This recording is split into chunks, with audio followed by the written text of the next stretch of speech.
नमस्कार बंधुगण आपण मानकु आम यूट्यूब चैनल को बहुत बहुत स्वागत। आज आम आपण मासिक राशिफल भिडियो लेके आसीछु।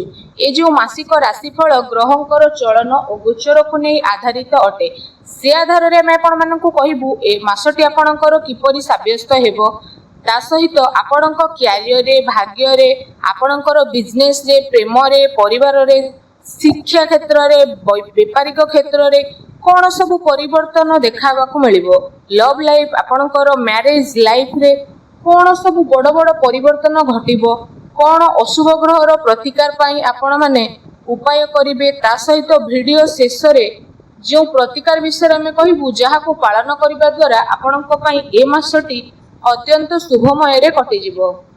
जदि कहिबा वीडियोटी आरंभ करबा पूर्वरु आपण माने छुटिया अनुरोध रहिला कि आम चैनल को बे सब्सक्राइब करंतु और वीडियो को गोटे लाइक ते मध्य करंतु आ कमेंट बॉक्स रे हृदय रे जय शनिदेव बोली अवश्य लिखि दियंतु। शनिदेवंकर कृपा हेले आपणक जीवन रे चालुथिबा प्रत्येक दुख कष्ट रो दूर हेबो। एबे आसंतु संपूर्ण वीडियोटी को हमें आरंभ करिबा। आउ ए कार्यक्रम आपणकर जन्म राशि चंद्र राशि उपरे आधारित अटे। तो प्रथमे जानिबा आपणक पई ए मासरे नवग्रहर स्थिति किपरि रहिबो। जदि कहिबा विशेष भाबरे ए मासरे ग्रहंकर स्थिति रे सेकेंड हाउस रे राहु रहउछंती, तृतीय हाउस रे रहउछंती मंगल एवं आपणकर फोर्थ हाउस रे रहउछंती चारोटी ग्रह बुध शुक्र सूर्य एवं देवगुरु बृहस्पति। आपणकर फोर्थ हाउस रे जेहेतु विराजित होई रहिबे आपणक अष्टम रे रहिबे केतु। एबे आसंतु जानिबा प्रथमे आपणकर स्वास्थ्य स्थिति ए मासरे किपरि रहिबो। विशेष भाव रे कहिबा आपणकर हेल्थ किपरि रहिबो। फर्स्ट हाउस होई थाए आम इम्यूनिटी सिस्टम रो हाउस। तो आपणकर फर्स्ट हाउस रो लॉर्ड बनुछंती शनि आ शनि फर्स्ट हाउस रे जेहेतु विराजित अछंती तो शनि देवंक ऊपर कौनसी भी पाप ग्रहर दृष्टि पड़िबो नाही। ए कारणरू आपणकर स्वास्थ्य ए मासरे बहुत ही भल रहिबो एवं आपणकर पंचम घरर लॉर्ड मध्ये जेहेतु केंद्र रे विराजित रहिबे आ आपणक नाइन्थ हाउस रे लॉर्ड मध्ये त्रिकोण रे विराजित होई रहिबे तो विशेष भाव रे ए कारण रे आपणकर हेल्थ बहुत भल रहिबो।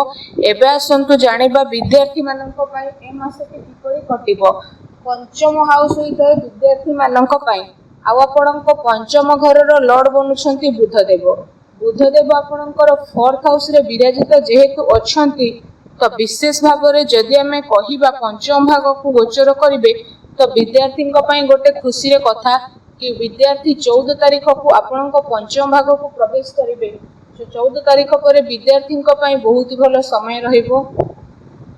आ तापर यदि आपणकर एग्जाम किछि रही थाए तो एग्जाम रे मध्ये बहुत भल रिजल्ट आपणको देखिबा को मिलिबो।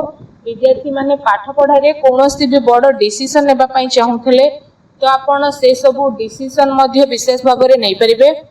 आपणको पई समय बहुत भल रहिबो कारण बुध जेहेतु निज घर को प्रवेश करिवे तो आपण गोटे कथार ध्यान रखंतु कि आपणकर पाठ पढ़ा रे कोनोसी भी डिसीजन लेबा को चाहुथले आपण 14 तारीख पर नियंतु स्थिति भल रहिबो।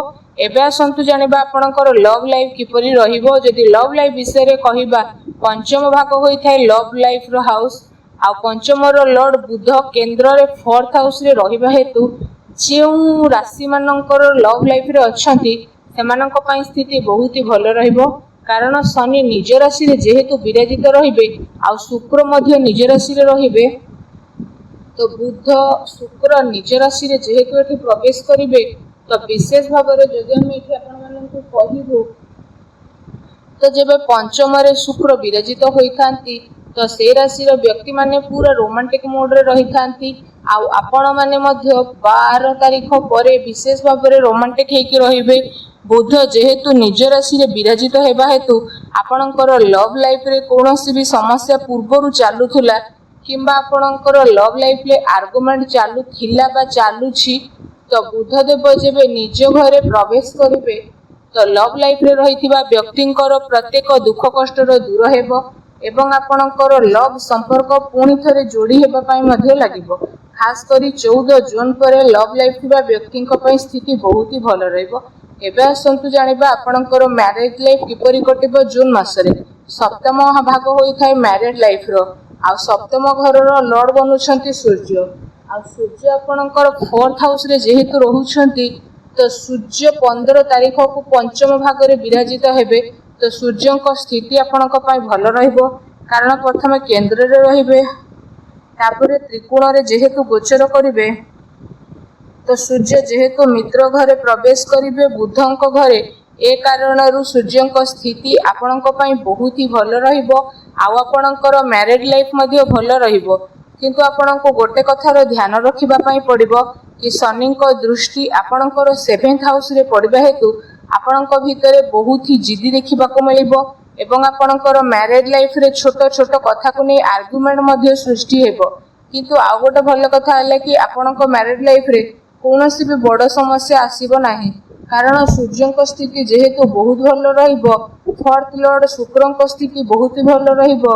तो जदि एठी विशेष भाव में आम आपण मानकु कहिबो तो राहु 2nd हाउस रे जेहेतु विराजित रहउछंती तो पानी को टिके आपण कंट्रोल रे रखंतु क्रोध रे आसे कि कोनोसी भी डिसीजन नियंतु नाही एवं कथावार्ता करिवा समय रे विशेष सावधानतार सह कथावार्ता करंतु कारण राहु जेहेतु 2nd हाउस रे विराजित अछंती तो बाणी को बिगाड़ी मध्य पारंती विशेष करी ए कथा को ध्यान रे आपण रखी नियंतु।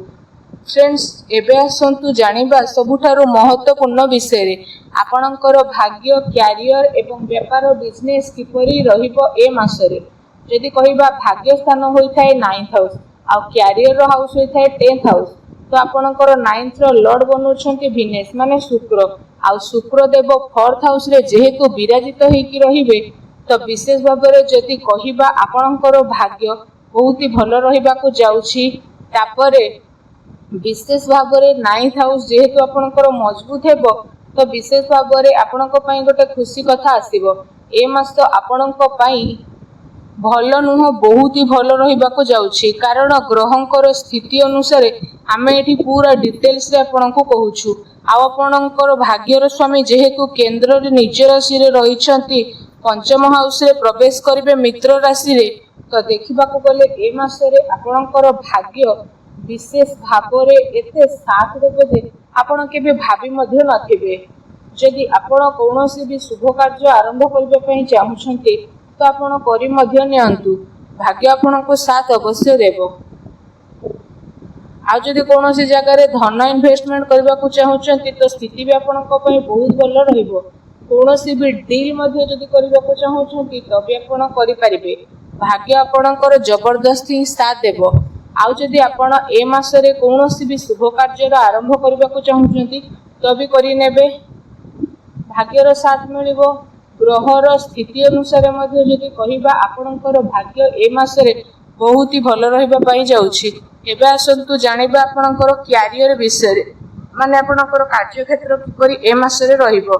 आ आपणकर 10th लॉर्ड बनुछंती जेहेतु मंगल तो मंगल निज राशि रे बसिछंती 3rd हाउस रे तो विशेष भाव में कहिबा 10th हाउस रो कनेक्शन 3rd हाउस रो बनिबो।